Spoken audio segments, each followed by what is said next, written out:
Today's episode is sponsored by the RevOps experts at Fullcast. With me is their head of customer success, Tyler Simons.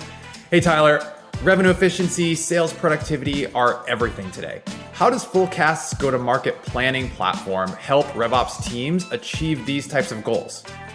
Well, Fullcast lets you build better territories so that the right resources are always focused on the right opportunities. When reps are motivated and zeroed in on their targets, they'll be more successful and bring in more revenue. That sounds great. I do a lot of that planning in spreadsheets today, and I'm pretty happy with my spreadsheets. How is Fullcast any better than that? You must get rid of the spreadsheets because spreadsheets create lag and errors. With Fullcast, planning and updating happen automatically, all in one place. Best of all, it automates all common headache-inducing planning activities like territory rebalancing, account hierarchies, routing, and more.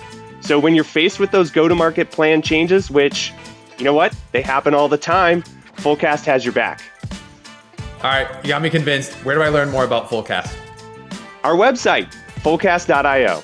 I always joke around, Sean, that at the end of every workshop, they look at me and say, best training ever, it was awesome, high five. Then they turn around in their chairs, they look their manager straight in the eyes, and they go, how much of this are you really gonna make me do? Hey everyone, welcome to Operations, the show where we look under the hood of companies in hypergrowth. My name is Sean Lane. I had a phone call with a friend earlier this week who is a sales leader, and he told me that he's looking to hire the two most important partners he needs to run his business: a head of sales ops and a head of sales enablement. For him, when those two hires are in place, he'll have the two-headed monster he needs to make his team successful.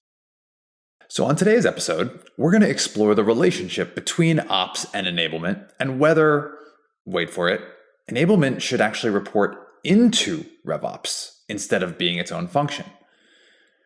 To help guide us through this conversation, we're joined by Carlos Nouche, VP at Visualize, the global leader in implementing the value selling framework. Now, Carlos has been in the enterprise software industry for over 25 years, and for the past 16 of those, he's been helping Visualize's customers maximize their sales effectiveness. In our conversation, we talk about how enablement teams should be structured to focus on alignment and outcomes. We cover how to make enablement changes that actually stick, and what approach Carlos uses with his clients to drive 2.75x higher ACVs. By the way, if you hear him referring to Laura at different points in our conversation, that's Laura Adent, our mutual friend and my former boss. To start, I wanted to get Carlos's take on how this question of how enablement should be structured and where it should fit into an organization. I think I have more of a feeling of where it shouldn't be than a dead set, hey, it has to be this or that. Because, Sean, since we last talked, I thought about this. I thought about my conversation with Laura. I thought about, I've asked some of my mutual friends. And the reality is, when you think about enablement, if you just purely think of it as a function, you kind of get trapped in some spots. But if you really think about it as people and what you're trying to get it to do, there's multiple places that it could work. I think the key thing is alignment. So let me go back to your original question. I don't think it should be part of HR as a training function because that is the kiss of death. I hate it when enablement is trying to go through the motions of we did a program. We don't really care if it was successful or not, but we got all fives. People loved it. They did nothing with it, but hey, we did our job. That is the last thing I want it to be. And that's what I think is a kiss of death. Does that make sense? It totally does. How do you think about the audiences of an enablement team, right? In that context, right? Because if they're within an HR context like you're describing, then the entire company is going to be your internal customers. Mm-hmm. Do you think that there should be a one specific function that is the focus for an enablement group, or can they kind of serve a broader audience? All right. I think they could serve a broader audience. It all depends on the company, right? So let's narrow that down. Hey, in most technology type companies, you're trying to enable a lot of these key roles, such as sales, SDRs, pre-sales folks, maybe your consulting team. These are costly resources that you're trying to get the most productivity out of. And you want them to work in alignment with the rest of the organization. So if that's your focus, hey, it could be under operations or under sales, under your CRO, if they have enough time to focus on it. But I think the bigger thing is, hey, what are they getting paid to do? And this is where I kind of thought about their alignment should be about driving revenue success, not about AKA training people. So when you're onboarding someone, great. That's where enablement usually is, part of what they do. Great. They set up programs and they're all in an effort to get these folks to be productive. So if they're a consulting resource, hey, how quickly can we make them a billable resource on projects that are successful? If they're a sales resource, hey, how quickly can we get them productive and get to their first deal and selling what they're supposed to be selling within their aspect of the business. So they should be tied to the same goals as the rest of the organization. So when you think about revenue ops and we're trying to drive revenue, hey, enablement should be trying to drive the same thing at the end of the day. Not say, hey, look, we're rolling out a new program and yay, everybody's trained on it. Look, there's no one size fits all org structure that's going to fit for every single company. But what Carlos is saying is that much like we've said about operations teams on this show in the past, it doesn't necessarily matter who you report to as long as there's alignment in your goals. Launching trainings, getting people certified on certain methodologies, those aren't outcomes. You're just checking a box.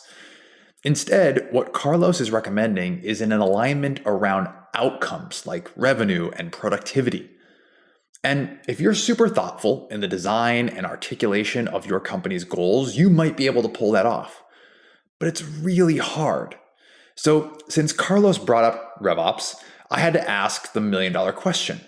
Should RevOps and enablement be together on the same team?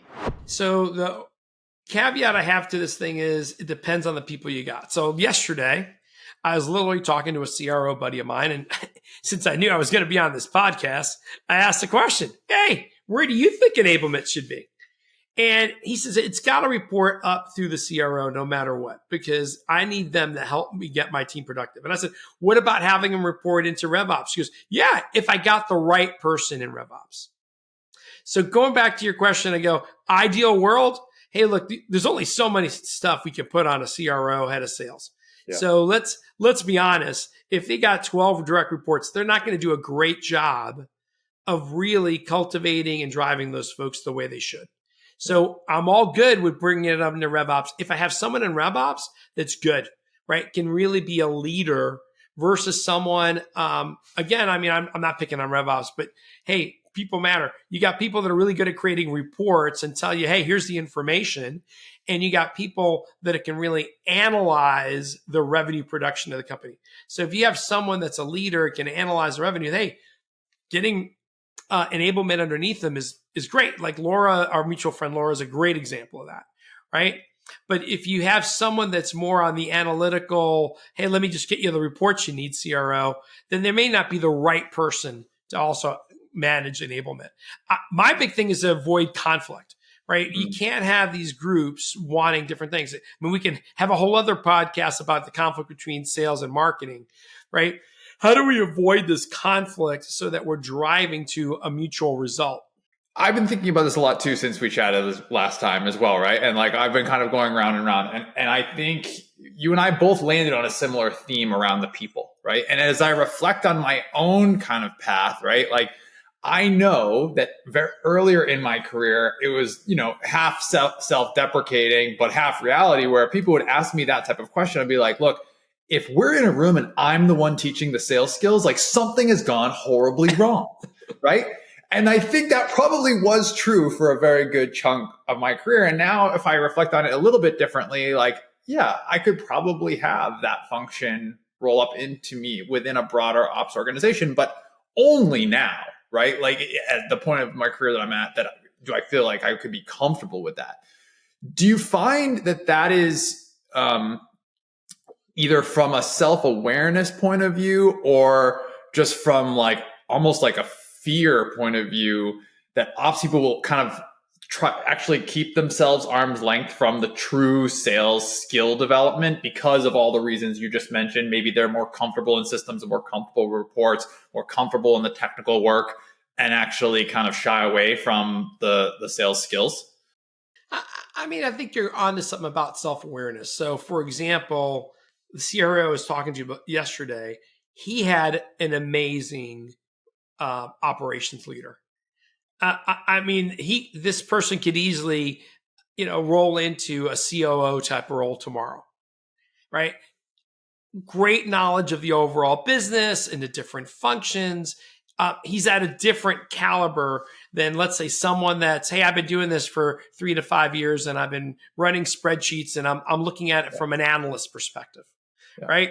So you got to have some self-awareness about your strengths and weaknesses within the role and what your function is that you're trying to do. Just like we said, enablement should be about enabling the folks to get there. The other thing about enablement that I'll add to the picture is some organizations, I think they're over-rotate. Like I have a client, their enablement organization is enough people to run a $50 million software company. I swear, it's like, are you kidding me? There's so many people in this function that I'm like, is your job basically to push paper from, do you spend 8 hours a day just answering emails? And I'm making fun of them, but the reality is there's no way those people are the best trainers at the different functions because they haven't either ever done them or they did it 10, 15 years ago. So I think enablement teams need to be able to kind of, hey, be self-aware as well. Hey, I'm going to set up programs to onboard these folks. They're going to have different needs from a sales methodology to negotiation skills to presentation skills. Some of those, hey, I might feel comfortable enough to deliver. Others, I need to bring in outside resources and then manage that. And how do I piece that together into the onboarding of these things? And of course, people say, well, Carlos, you're biased because you're that outside consultant. You're right. But you're asking me what works and doesn't work. I'm doing a project right now. We just trained over 240 folks. It's had great results. And Enablement has been an amazing partner in this process. She's talking about, how she's onboarding new folks and how she's blending in some of the concepts so she can get them ready for the new hire workshops they'll be doing with us. Nice. That is the picture of someone that can work with. It's, I think, incredible. I feel like on one side of the spectrum, you're talking about it's that self-awareness. And then I think on the other side of the spectrum, like it's imposter syndrome, whether you are from ops or you are in a pure enablement role, right?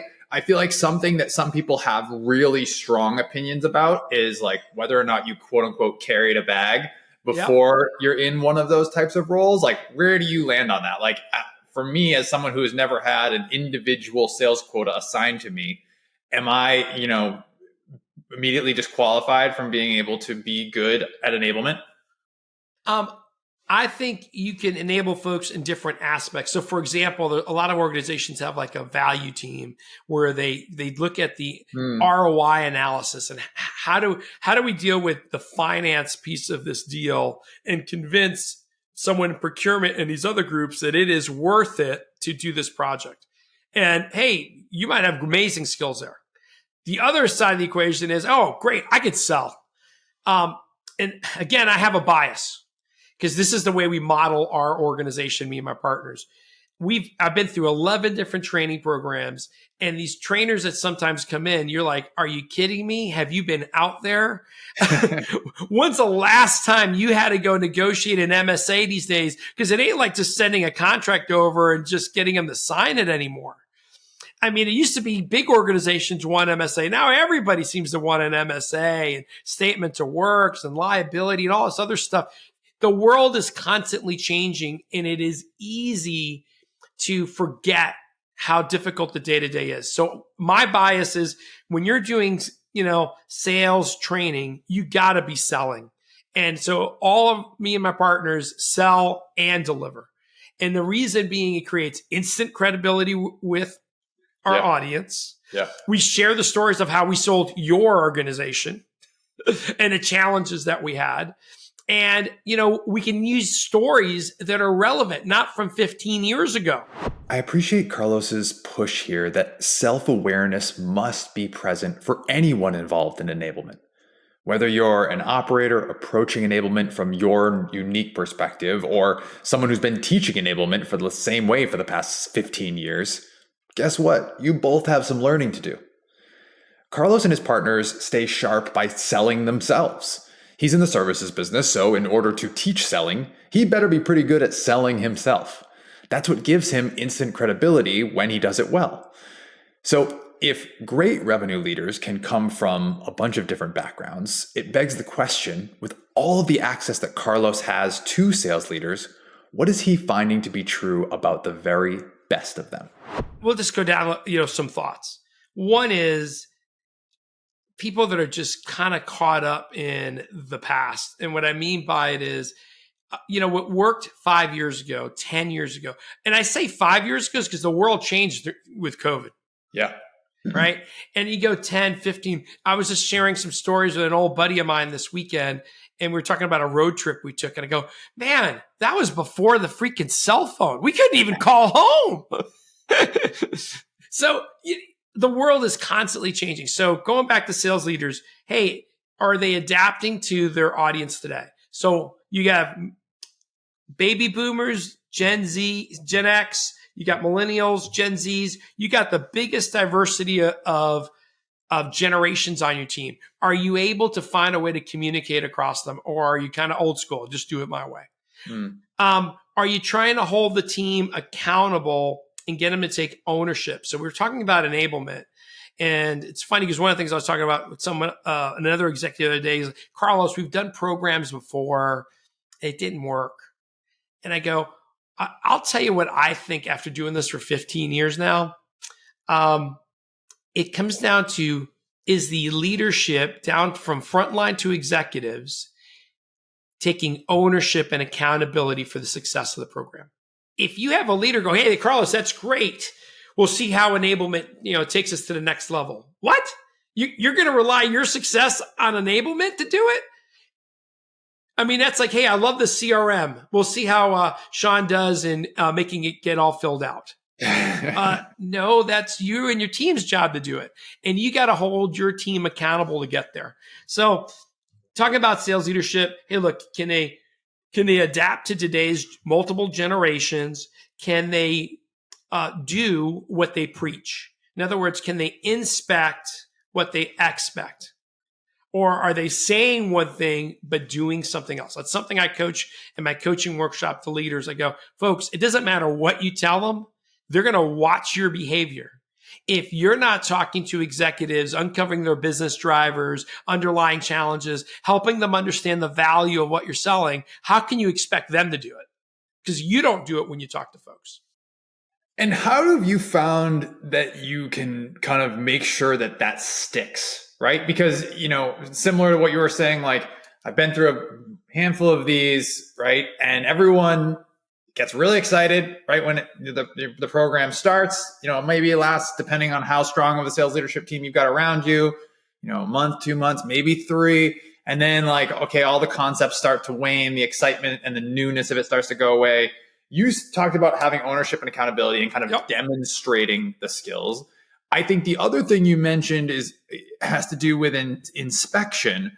And I find sometimes that words like inspection and adherence, they're kind of dirty, right? When you talk about them to sales teams, right? It feels kind of like micromanagey to them. I feel like if it's not delivered properly. So what do you do, or what do you kind of work with your sales leaders to do to make sure that, one, the inspection and adherence is happening, but two, that the changes you're trying to make stick and hold to actually drive business outcomes? All right. I'm writing myself a note so I can try to get there. Any program like implementing a new sales methodology approach, common language, it's a behavioral change you're trying to get people to do. Sean, yesterday you called it tomato. Today I want you to call it tomato, so we're on the same page. I need to change my behaviors. Fair? hey, the word inspection seems like micromanaging. Yeah, but part of your job is to manage and coach. It's not to create the Whopper room of, hey, do whatever you want, man, whatever works. So maybe I'm using an old world school with the word inspection, but let's take something as simple as, hey, we're going to change our expense policy, the way you run your expenses. Do you care that they make the change? Oh, yeah. Are you inspecting the process? Yeah. Are there consequences if they don't do the process? Yeah, we don't pay them. Surprise, surprise. Tomorrow, you might get a lot of rumbling, but everybody is following your new expense policy because they want to get paid. Does that make sense? Now, I'm not saying you just make things horrible. You got to put some thought into that expense policy so it's reasonable, right? If it's taking hours for them to do it, they're going to finally revolt. But if it's reasonable, they should do it. Now, let's take the sales process, for example. If you're expecting them to do simple things like get key information to better qualify it, to get resources on a deal, if you're expecting them to do a mutual success plan with their accounts to drive it forward, then if they're not doing it, isn't that your fault as a leader?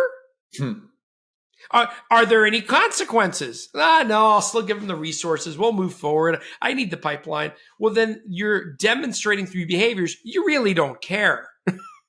I always joke around, Sean, that at the end of every workshop, they look at me and say, best training ever. It was awesome. High five.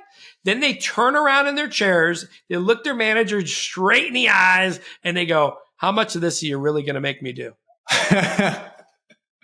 And if we twitch, you just sent some money up in flames. So I work with leadership to make sure we don't. What's going to be our answer? So the first group I start with is leadership. How are we going to make this part of our DNA? So let's make this functional. How do we make this new sales framework functional for us? Not the way Carlos sells, not the way the last client I worked with sell. How do you all want to sell? It could be as simple as we're going to ask 6 consistent questions on every single opportunity. And our reps can have an answer of, I don't know yet, but then they need a plan of, this is what I want to do, or this is where I need help in getting the data. But whatever that is, can we stick to that? And that's how I try to make the program stick. So if you look at behavioral change, you start out, woo, this is awesome. I love it. Real world smacks you in the face. Oh my God, I got an internal call I got to do. I'd rather do that. Oh my God, this customer is really horrible. I'm not going to ask him any of these questions. And we get this dip. And then you slowly come out of it. And you only slowly come out of it by applying it. Now, you can... let me take a breath. Does that help answer your question? Because I'll give you some more ideas to making it stick as well. Yeah, please keep them coming. So another idea is, all right, and I hesitate because we have way too many applications. I look at the tech stack like for revenue, and it's like a NASCAR slide. Nobody's using all these tools. You're way overpaying. And You're by the way, Carlos. Yeah, out of all these tools, if they even know how to use all these effectively, I don't know when they have time to sell. Right? So if we narrow that down, you do want them to use some sort of a CRM. Most clients are using Salesforce. Other companies out there, please don't beat me up. It just happens to be the majority of the market out there for right now, let's say. Okay, so we got them using Salesforce. When we roll out a new sales methodology, is it part of Salesforce? We have an application that's been rewritten natively into Salesforce. So the way you enter data, the way the app works is Salesforce. You're not learning a new application. You're not clicking out to another tool. And now we're tracking that information that we thought was critical around our contacts, our leads, and our opportunities and accounts all within the same CRM system. And now operations can run reports. So for example, at one of our accounts, they simply, looked at, don't quote me on the numbers, but it was like 5,800 opportunities. Their data scientists took out the biggest and the smallest, which obviously pissed us off because we wanted to keep the biggest in there. But they go, oh, no. This will give a true representation. You can take the smallest one out, though. I'm like, okay. And then deals that had the value selling framework information associated to it versus ones that didn't had like a 47% higher ACV. But again, I'm a pessimist. Boy, that could just be lazy old me filling in some fields right before the forecast call because I know Sean's going to ask me. If then they go back and look at the data, if they actually filled in that data in early stages versus late stages, 70% higher ACV. Surprise, surprise. If they actually updated that data more than one time, we jumped up to 2.25x higher ACV. And if they did it for more than one person, because deals are multi-threaded, 2.75x higher ACV. Sean, we use that data at the beginning of every single workshop to help it make it stick. So why are you all here? You're all here to achieve more revenue, get to your target quicker, because that's what you care about. Does this work? Let me show you the data. Yeah. And this is a real simple study. I mean, this is like, if you got this data early and you're doing it with more people, look at the results. I mean, they're outrageous. And we got senior leadership to look at it and go, you know what? We're going to stank rank all of our managers.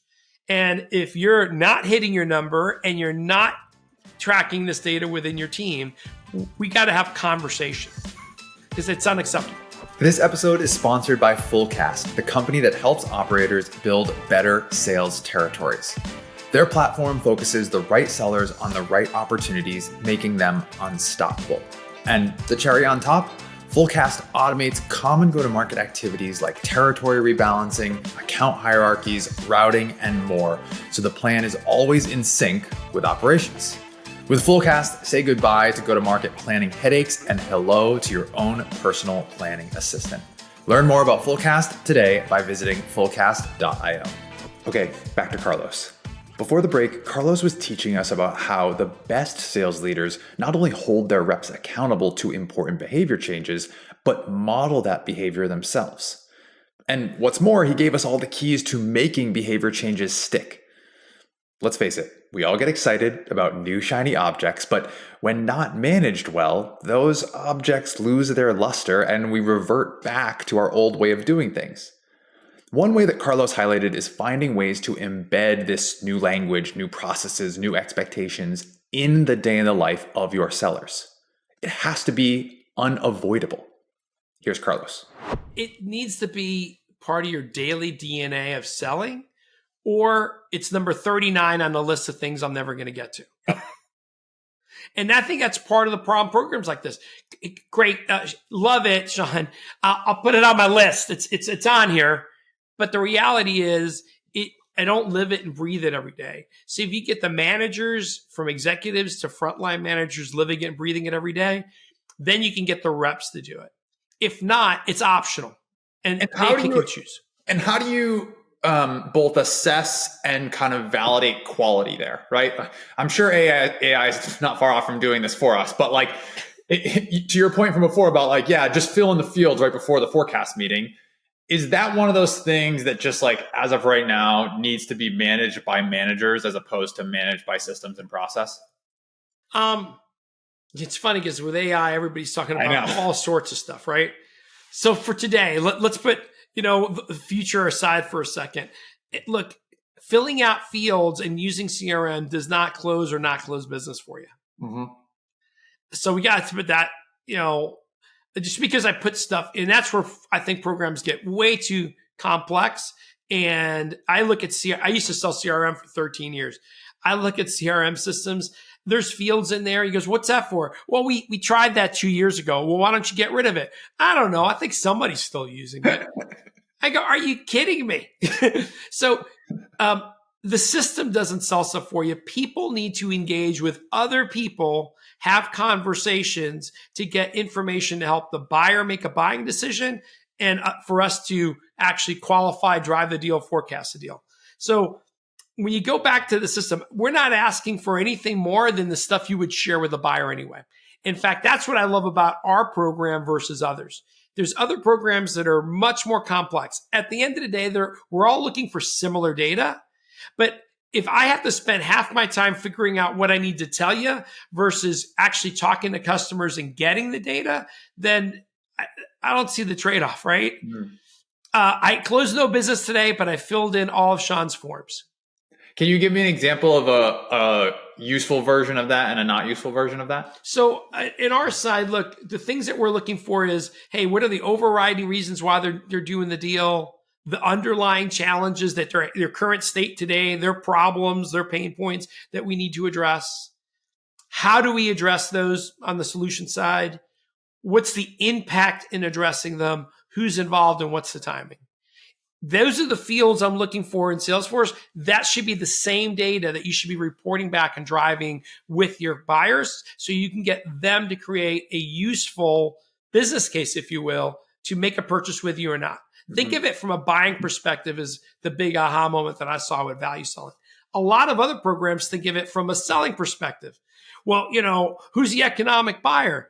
Agreed. I'd love to know who owns the budget, who are all the people involved. Gartner says there's 6 to 10 people involved in any enterprise deal. Great. I want to know who those people are, and I want to engage with them and get their perspective. Mm-hmm. And if I don't, it becomes a risk factor for my deal. But it's not as simple as I identified a coach, identified a champion, I'm done. And you got to develop those. And those other programs, by the way, just so I don't offend anybody, they wanted you to develop them too, but their perspective was from a let's sell them perspective. And even the younger generation I don't think they want to sell anybody because nobody wants to be sold. What they would love to do is help other people make buying decisions. This idea of a sales role, if you look back in history, it's supposed to be a role of service. We're helping people make buying decisions, aligning the best products and services with your needs, making sure you're satisfied so we can create raving fans going forward. I mean, that's the whole SaaS model, for example, right? Sales is a role of service. I think this is the difference I've seen in my career between the good reps and the great ones. Good reps want to hit their number and win the deal. The best reps genuinely seek out a solution that's the best for their customer and then relentlessly pursue that solution on their behalf. And then, surprise, surprise, they hit their numbers and win their deals. This also gives me hope about the future of operators in sales leadership roles because guess what? Our whole job is one of service. If you can bring that mindset and that empathy to sales enablement and not just focus on, hey, you didn't fill out these fields, you're going to have a leg up. My best litmus test for any of these fields, systems, CRM conversations has always been, 1, does this information serve the customer? Or 2, does this information help us serve the customer in the future? Because just closing that customer is only the beginning. We need to create value for them. We want them to stick around, renew, expand. It's a much longer road than just signing on the dotted line, which brings us back to alignment. It's about revenue and it's about discipline. My conversation with Carlos really got me thinking about what it means to be a disciplined revenue leader. Not a disciplined sales leader, not a disciplined enablement leader or ops leader. It's about the full life cycle that comes with focusing on revenue. And I was curious if that term, disciplined revenue leader, resonated with him. It's funny because I've had this conversation about what a CRO means. Yeah. Should they have marketing underneath them or not? Should they have customer success underneath them or not? And the reality, if you're a sales leader, like you just mentioned, dude, I'm just trying to get revenue in the door. But a lot of these companies, they want net ARR. They want to see a recurring revenue model. So we need so much new business. We got to keep our existing business. We got to create raving fans of the people that are using us. And I like your approach. You got to look at it from, I need to create a revenue engine for this organization. And I think that's where, if you think about different roles, having a great revenue operations person to really help that leader be effective, having a great enablement team to help that executive team be successful, you get much better alignment. And it's kind of like we just talked about sales. If your view is to close a deal, that's your perspective. But if you flip it over you're going to have much better alignment across the group. I think we need to flip over the idea of, I mean, in a way, and this, you may want to shut this thing down. I hate the word sales nowadays. Wow. I hate sales training. Nobody wants to be sold. There's not a single person out there that's listening to your podcast. Man, I can't wait to go to sales training. Said no one ever. But what they do want to do is they want to get better at their function. They want to get better at connecting with their buyers and their existing customers to deliver a value outcome. And I these days I call it revenue optimization. Someone just told me, well, Carlos, it sounds like a marketing spin. It might, but I'm no marketing genius. It's not what I meant it to be. I really wanted to change mindset. I don't want us to be in selling people business. I want to be in creating a revenue engine where we help people solve really complex problems and create customers for a lifetime. I think the language thing is real, right? Because one of my partners, she's a former VP of sales, former CRO, and she hates the word consultant. Right? She hates being called a consultant. She hates when we call ourselves consultants, right? Like she views herself as a coach, right? Like, and that's the role that she wants to play when we get inside of these organizations. So I do think that that language is important. And I also think, like we've been talking about, it does kind of all come back to the people, right? Mm-hmm. And all of those traits that you just mentioned and kind of the growth into that disciplined revenue leader. Like we've had people on this show before kind of put a stake in the ground. They say, look, I think future CROs are going to come out of ops. And I think based on everything we talked about today, like that absolutely is plausible. Yep. But it's going to be a very specific flavor of ops people that will be on that trajectory. You buy that? I do. I mean, it's kind of, you look at all these roles, like I think about pre-sales because that's where I started out. And I go, my God, we're looking for someone that's technically proficient, but salesy at the same time, can communicate very complex concepts to folks, but can vary that description from an executive to an admin. Man, that's a tough thing to ask. Those things don't come out of a university like that, right? So you got to try to create a culture and a program to enable people to be able to do that function that way in a way that they could do it and be successful at it. CROs, we're going to have to change how we think about their roles, change the mindset, maybe change how we measure their success. It's not about just getting the win. It's about, is that customer going to actually use the technology and get those outcomes to become a rate. I always think I want to write this book about creating raving fans, become a raving fan for the company that says, hey, here's the results I've gotten. And this is why it's important to do it this way. Before we go, at the end of each show, we're going to ask each guest the same lightning round of questions. Ready? Here we go. Best book you've read in the last 6 months? Oh, man. So I'm going to give you two answers because one of them, if I don't give you, I'll get hit. So the one behind me is their value selling book that Julie Thomas just came out with. It's our framework. So I'm being really selfish and it's self-serving. So that's one. Another one that I read recently that I enjoyed. I've read a couple recently. I'll tell you one that I'm halfway through. Okay. And that's Elon Musk's book by Walter Isaacson. I'm halfway through it because it's a big book. Yeah. And whether you love the guy or hate the guy, please don't send me any hate mail. I'm confused myself. But what he's done, he's kind of like our modern day Da Vinci in a way. And the trials and tribulation, the book doesn't paint him in a horrible light, doesn't paint him in a perfect light, but it talks about some of the things that he's gone through. And I think so far, it's been a great read. Yeah. I've been doing the audio version of that one, but it's like, I think 20 hours or something like that. Like it's long, right? But yeah, fascinating. All right. Normally I would say favorite part about working in ops. We're all about alignment today. So I'm looping you into this. Favorite part about working in ops? Or with ops? Yeah. So look, there was a part of my life where I took over our services team for a couple of years. And without my ops person, I would never have survived. So favorite part about working in ops is really getting a team together that has common goals that we measure against. We would have this red light, green light, yellow light on all of our projects. And we get the team together to figure out, hey, what do we get? Congrats on the greens. What are we going to do about the reds and the yellows? And it created alignment on the team that said, hey, it's not enough to sell stuff. We got to actually deliver it in a profitable way and in a way that actually has the outcomes our customers need. Flip side, least favorite part about working in ops? I think it just comes down to people. Sometimes you got to work with the right people with the right mindset. And when that doesn't work that way, it creates hard decisions of making changes. Someone who impacted you getting to the job you have today? Greg Billings comes to mind. He's a guy that made me a VP. He did it at an airport. He asked me to meet him at the airport in Atlanta, and I had to go there. And part of me thought, oh my God, I'm getting fired.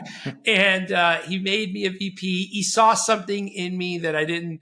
I mean, obviously I believed in, but he saw it in me and he encouraged it. And it goes back to your word about being a good coach. So in my life, the best leaders I've ever worked with told me that, hey, what I'm doing today is not good enough. And here's what you need to do to get to that next stage in your career. The people that just tell you, you're awesome, you're doing good, keep up the good work. Thanks for the kudos, but that isn't making me better. All right, last one. One piece of advice for people who want to have your job someday. Going out on my own 15 years ago has been the most rewarding, but I'll tell everyone it's been the hardest I've ever worked. So one piece of advice is, man, you still got to have a little work-life balance, but you got to outwork everyone else to kind of get there. Hard work is just part of life. And I'm very fortunate that my parents who immigrated here put that in me. And it's the biggest gift they gave me. Thanks so much to Carlos for joining us on this week's episode of Operations. And also a special shout out once again to our friend Laura Aiden for making the introduction. Also, if you like what you heard from Carlos today, he's got a podcast of his own that you should go check out. They've done over 300 episodes. That podcast is called the B2B Revenue Executive Experience. Check it out. All right. If you like what you heard today, make sure you are subscribed to our show so you get a new episode in your feed every other Friday. And if you learned something from Carlos or from any of our guests, please leave us a review on Apple Podcasts or wherever you get your podcasts. 6-star reviews only. All right, that's going to do it for me. Thanks so much for listening. We'll see you next time. Today's episode is sponsored by Fullcast, your go-to-market planning platform. If you've ever spent hours or days building territory and quota plans only to have them be out of date the second the reps hit the street, you need to check out Fullcast. With Fullcast, you set intelligent, rule-based policies that automate all of the time-consuming manual tasks that hit RevOps teams throughout the year. With virtually no effort, operations will always seamlessly align with your plan. Learn more about Fullcast today by visiting fullcast.io.